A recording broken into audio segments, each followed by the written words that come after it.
The Bible says in the book of Luke chapter 18 and verse number 1. Luke chapter 18 and verse number 1. If you are there, you can read for me Luke chapter 18 and verse number 1.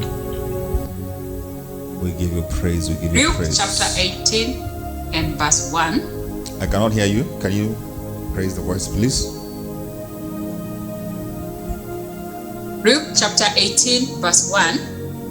It says, and he spoke a parable unto them to this end, that men ought always to pray and not to faint. Men ought always to pray and not to faint. And when you go to the book of Proverbs, the Bible says they faint in the days of adversity because their strength was small. So it is prayer that gives you strength. You require the strength of God for you to be what God has said you are. You are not going to be what God has said you are just by mere the word that God has spoken. No, there are many things that God has spoken over your life, but there is, if I look at your life, there is nothing that reflects what God has already spoken. Are you following what I'm saying? Yes. Oh yes. Hallelujah, somebody. Amen. Amen. Are you getting my point? Oh yes. For Yes. example, the Bible says, and we know that we are more than conquerors, right? Oh yes. But if you interrogate your life, you find that there are some areas in your life, you have been conquered. Hello? Hello. Hello. That victory that has been taken away from you for whatever reason, and that is why we're here tonight, to take back what belongs to us. So victory was given to us. Jesus paid the price. You don't need to pay the price. Jesus paid the price. All you need to do is to take ownership of the victory that he won for you. The devil is a thief. According to the book of John chapter number 10 and verse number 10. He is a thief who comes to steal and to kill and to destroy. But Jesus says, I came that you may have life and have it more abundantly. Now, when I talk about life, it is not just being alive. Life is not being characterized by you just being alive. There are so many things that are part of what is called life. Hello? Hello. Hello. I say there are many things that are characterizing what life is all about. Not only life itself. God did not create you so that you can be alive here on earth just like that and say, now you have got life, that's enough. No.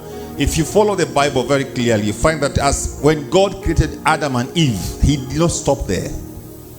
As a matter of fact, before God created Adam and Eve, God provided everything that they will ever need. And then he now created them and put them to be in charge. And the question I'm asking you is that, are you in charge over your life? Are you in charge over the territories of your life? Or you have been displaced? So it's not enough just to be alive. That is not the life that Jesus came to give.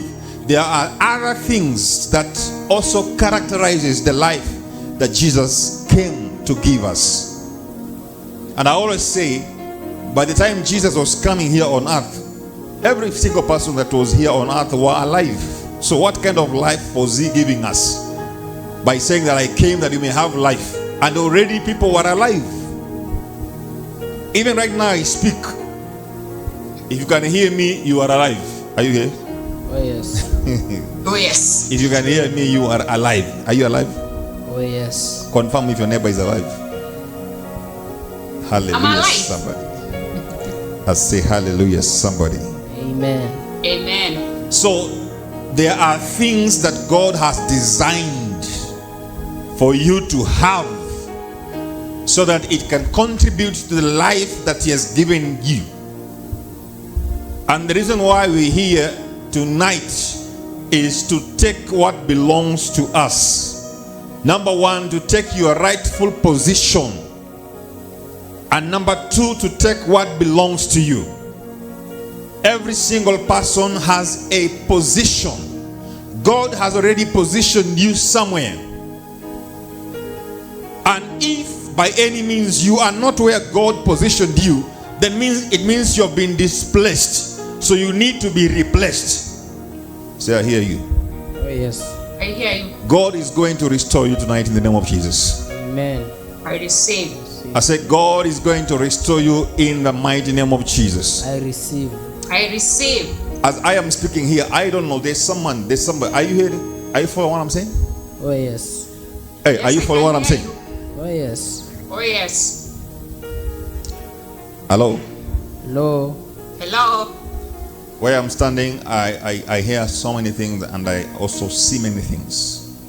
I hear many things and I see many. Let me tell you something, and I want you to go home with this. You are created by God not as a physical person. A physical person or a physical part of you is part of you. The reason why you are existing here on the planet Earth is not because you've got the physical body. It's because there is the spirit inside of you. Hello? Hello. Hello. And I will tell you this, as long as you are alive, there is hope for you. Amen. I receive. Amen. Your case is not finished. You are not finished. You have not hit the end of the road. Never ever say that I've reached the end of the road. It is not written in the Bible. God is not saying that. Are you following what I'm saying? Oh yes. Oh, yes. So as long as you have got life in you, there is what you call a human spirit in you. So you are 3 in 1. Say 3 in 1. 3 in 1. 3 in 1. Are you here? Oh yes. So God Yes. created you as a spirit. You are a spirit. You hear me? Oh yes. And you possess a soul. A soul is a personality. And you live in the physical body. Hello? Hello. Hello. And I'll give you an example. And I like giving you an example of myself. Are you following what I'm saying? Oh yes. Yes. How many of you are born again? Let me see your hands if you're born again. Or you backslid last night. If you're sure you're born again, please. Hallelujah. Amen. I say hallelujah. Amen. Let me ask you, you are visitors, right? I'm seeing you for the first time. Do you know anybody who is 23 years old?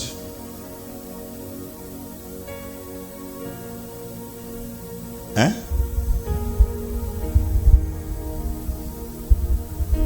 Yes, I know. You know? Who is that person? I myself. Yourself, you are 23 years old. Yeah. Oh, okay. Oh, you told me? Did you tell me your age? Huh? I'm 23 years. But have you ever told me, have you ever No. spoken before? No. I'm talking to you for the first time. Yes. Ah, okay.